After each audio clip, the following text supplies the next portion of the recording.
Welcome to the Essentially You podcast, the space where high-achieving leaders come to elevate their impact, amplify their influence, and unlock their fullest potential.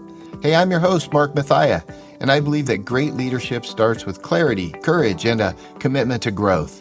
Together, we'll explore the strategies, mindset shifts, and transformational coaching tools that help you overcome challenges, inspire your teams, and thrive in the moments that matter most.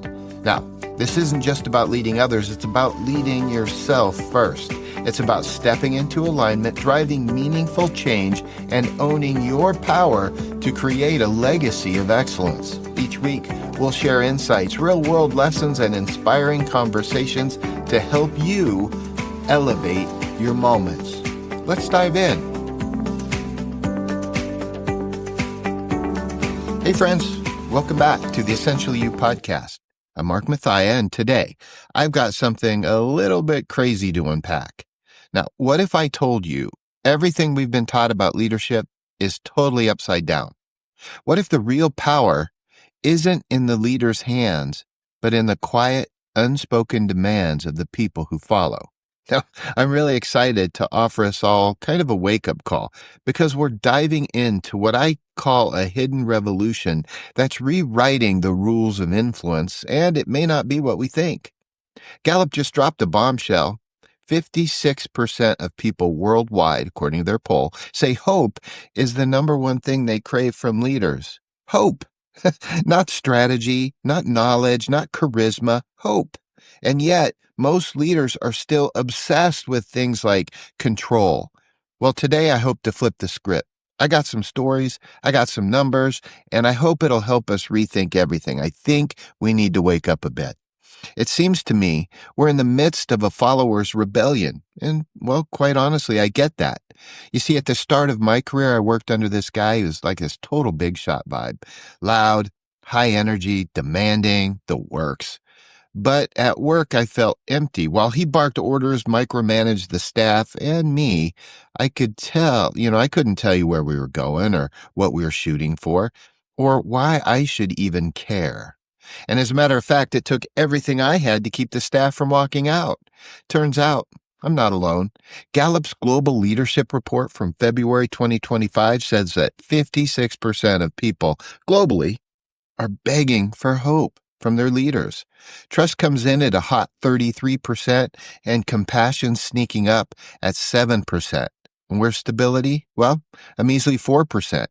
I believe leaders need to take notice. Now, this isn't just about warm fuzzies, so if you're going there, stop. This is actually a rebellion. Followers aren't passive anymore. They're not asking for better bosses. They're silently screaming for leaders who can paint a future worth believing in. And here's the kicker. Most leaders don't even see it coming. We've been sold this myth that leadership is about power and vision from the top. But Gallup's numbers are saying something. They're saying something that's completely opposite. It's actually about emotional currency. And if you can't cash that check, your followers, they're already gone. Think about it. When's the last time a title made you feel anything? Now, let me just bring this up because I mentioned emotional currency, and there's an emotional currency theory I want to throw out there.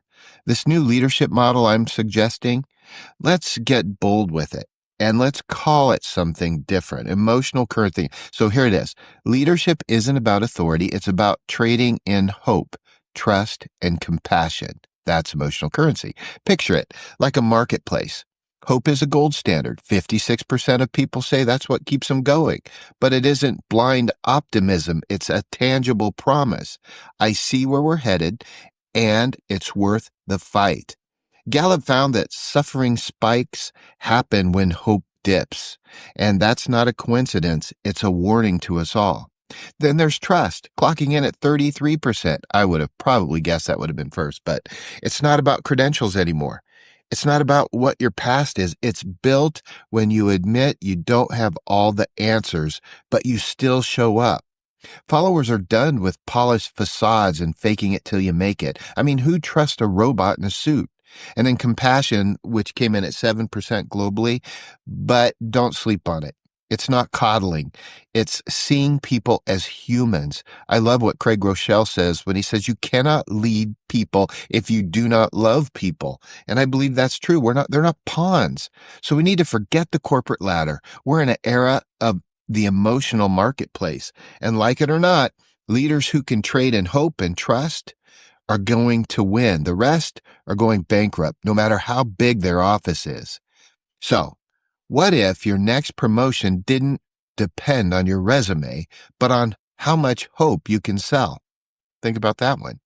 That's where we're headed. All right, here we go. Let's get going. So how do we lead this rebellion? You don't need a corner office. You just need a pulse and a lot of grit. Here's my 3-step playbook. First, evaluate hope. Stop selling goals alone. Sell a feeling, which is awkward, but do it. Paint a picture so vivid your people can taste it. Gallup says 64% of folks want hope from their senior leaders.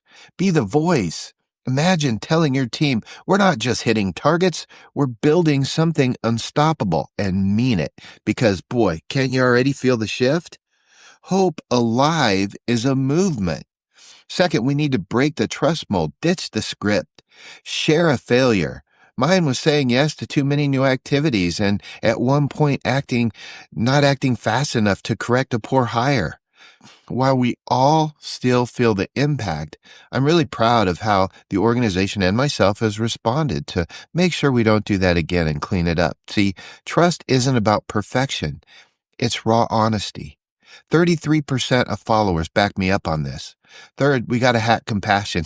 Small wins beat big speeches. Encourage your team through hard seasons publicly and watch loyalty skyrocket. It's only 7% of the pie, but I believe that it's the secret sauce. Friends, the old guard, big hat, no cattle leaders sound alike, they act alike, and they remain all about control. I don't think that's going to work anymore. I say it's all about chaos, leaning into the messy human stuff that followers are screaming for. That's the revolution. Here's your challenge. How about we do this? This week, let's lead with one crazy hope-filled idea that nobody expects. Would you do me a favor? Tag me on LinkedIn with the tag. We'll use a hashtag Hope Rebellion. And let's get the word out so that it spreads like wildfire. Gallup numbers and this data isn't just numbers. I believe it's a wake-up call. Followers want hope, trust, and a flicker of compassion. They're not asking, they're demanding. And if we don't listen, they'll find someone who does. The silent leadership revolution isn't coming. Friends, it's here. You don't need a title to lead. You just need to feel it. So, what's your next move? Drop me your thoughts on LinkedIn or even Instagram. And am I onto something? Or am I way off? I want to know your opinion. Go ahead and text hashtag Hope Rebellion either way. And let's get this conversation going. Hey, thanks for hanging out with me today.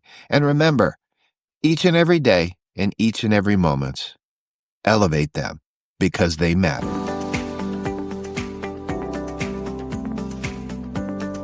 Thank you for listening to Essentially You, the podcast. I'm so grateful to have shared this time with you. If today's conversation inspired you or sparked a new perspective, I'd love to hear from you. Let's connect. You can email me at mark@markmathia.com to share your thoughts, ask questions, or even take your first step toward elevating your leadership and impact. Your next breakthrough starts with a single moment of action. And until next time, remember to lead with purpose, stay aligned with your vision, and always elevate your moments.